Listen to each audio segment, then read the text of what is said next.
வா வா. நீ பண்ண காரியத்துக்கு எங்க அண்ணன் கிட்ட நல்லா வாங்கி கட்டிக்கிட்டு பேட்டி எடுத்துட்டு கிளம்பு. கோவில் கும்பாபிஷேகத்துக்கு நகையை கேட்டு வந்தவங்க கிட்ட நகையை கொடுத்தியா?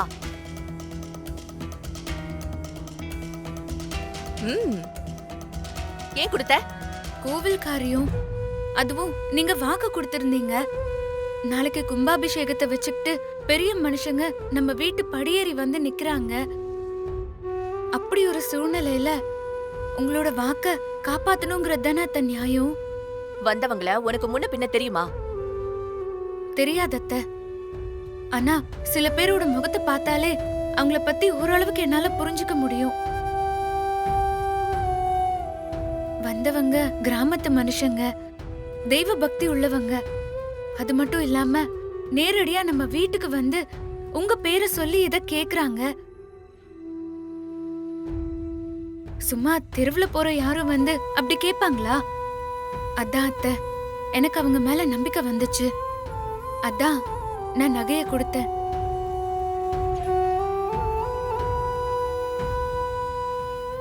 பாத்தீங்களா பாத்தீங்களா அண்ணே, உங்ககிட்ட எவ்வளவு போல்டா கான்ஃபிடென்ட்டா பேசுறான்னு. சிந்தாமணி, கொஞ்சம் அமைதியா இரு. ஸ்ரீஜா, மூத்த மருமகன்னு சொல்லிக்கிட்டே இருப்பியே, இன்னைக்கு இந்த வீட்டோட மூத்த மருமக செய்யற காரியத்தையா நீ பண்ணிருக்க?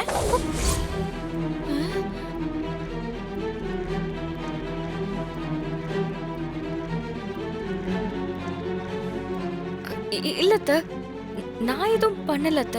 நீ எதுவும் பண்ணலையா? வீட்டுக்கு வந்த பெரியவங்க கிட்ட மூத்த மருமகளா பொறுப்பா நீ நடந்துக்கலன்னு தானே நானும் சொல்றேன்.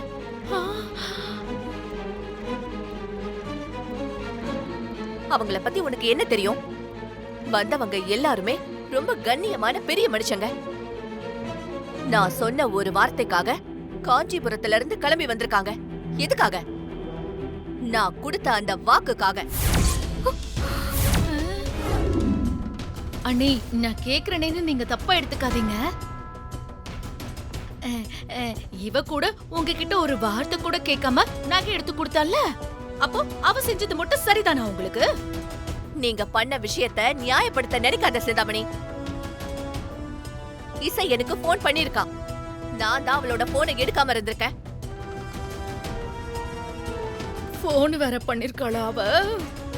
இத பாரு ஸ்ரீஜா, மூத்த மருமகங்கிறது பதவி கிடையாது, அது ஒரு பொறுப்பு. குடும்பத்தோட மரியாதையையும் கண்ணியத்தையும் கட்டி காப்பாத்துற பெரிய பொறுப்பு. அத நீ புரிஞ்சு நடந்துக்கணும். இனிமே வீட்டுக்கு யாரு வந்தாலும் அவங்கள மரியாதையா நடத்த பாரு. இனிமே இந்த மாதிரி ஒரு கெட்ட பேரு நம்ம வீட்டுக்கு வரக்கூடாது. இனிமே அந்த மாதிரி நடந்துகிட்ட நான் சும்மா இருக்க மாட்டேன்.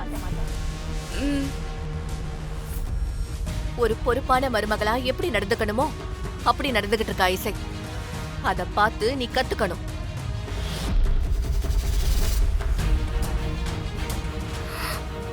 அவ நான் கொடுத்த வாக்கு மட்டும் இல்ல, நம்ம குடும்ப மானத்தையும் சேர்த்து காப்பாத்திருக்கா. அட்வைஸ் வேற. புரியுதா? என்னமா நீ? வர வெள்ளிக்கிழமை நாள் நல்லா இருக்கு, அன்னைக்கே நீங்க நிச்சயதார்த்தம் வச்சுக்கலாம். ரொம்ப நன்றி ஜோசியரே. அப்ப நான் வரேங்கம்மா. சரி. என்ன?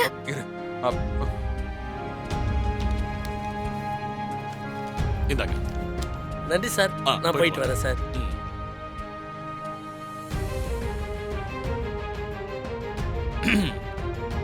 வர வெள்ளிக்கிழமைனா நிச்சயதார்த்தத்துக்கு மண்டபம் கிடைக்கிறது ரொம்ப கஷ்டம். ஆமா ஆமா. சோ இப்போதைக்கு நம்ம வீட்லயே சிம்பிளா நிச்சயம் பண்ணிக்குவோம். கல்யாணத்தை வேணா அப்படியே தடபுடலா பண்ணிடலாம். ஓகே. இவ்வளவு அவசரமா இந்த நிச்சயத்தை பண்ணணுமா? இப்பதானே அண்ணன் வந்திருக்காரு, நம்ம கூட இன்னும் கொஞ்சம் செட் ஆகட்டுமேப்பா. என்னதான் எங்களுக்கு அண்ணனா இருந்தாலும் இதெல்லாம் ஒரு லாங் ப்ராசஸ் தானப்பா. நீங்க இப்ப இவ்வளவு அவசரமா பண்றீங்களா? இதெல்லாம் இப்ப வேண்டாமேப்பா. பல்லவி, உன் அண்ணன் கிட்ட சொல்லு, உங்களை பெத்தவங்களா உங்களுக்கு எது நல்லதுன்னு எங்களுக்கு தெரியும். அப்பா சொன்னதுதான் அப்படின்னு சொல்லு அவன்கிட்ட.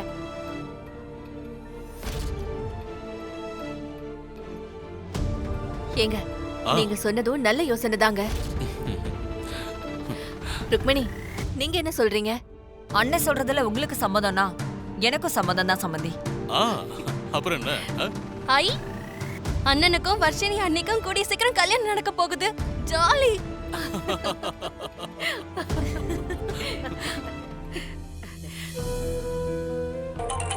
என்ன வருஷம் வீடியோ கால் பண்ற, இசையை காணும்.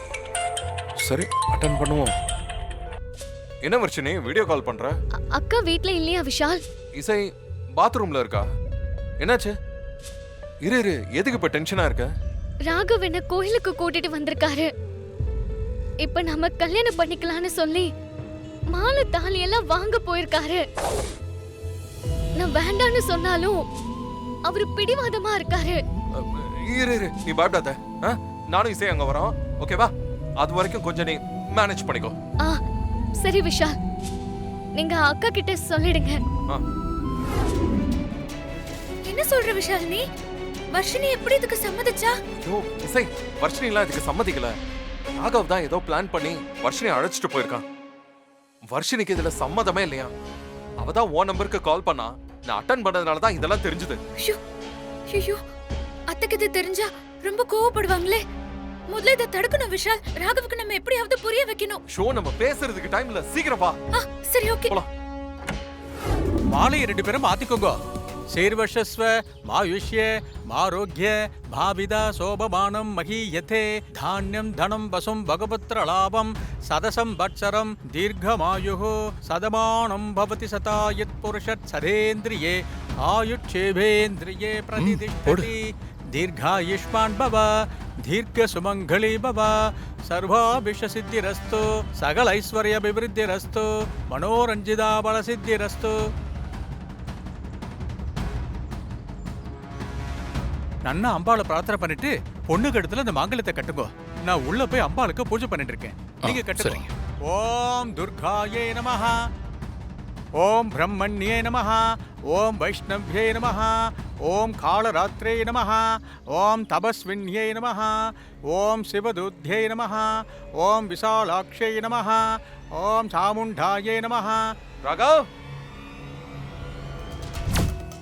சாரி வர்ஷினி, உன்னை ராணி மாதிரி வீட்டுக்கு கூட்டிட்டு போகணும்னு நினைச்சேன். ஆனா இப்படி யாருமே இல்லாம உன்னை கல்யாணம் பண்ணிப்பேன்னு ஒரு நாள் கூட நான் நினைச்சதே இல்லை. என்னை மன்னிச்சிரு. ஆனா எப்பவும் உனக்கு ஒரு நல்ல கணவனா நான் இருப்பேன். ஓம் கிரிஜாய நமஹ. தாலியை கட்டுங்கோ. ராகவ். விஷால் விஷால், ராகவ் எங்க தேடியும் கிடைக்கல விஷால்.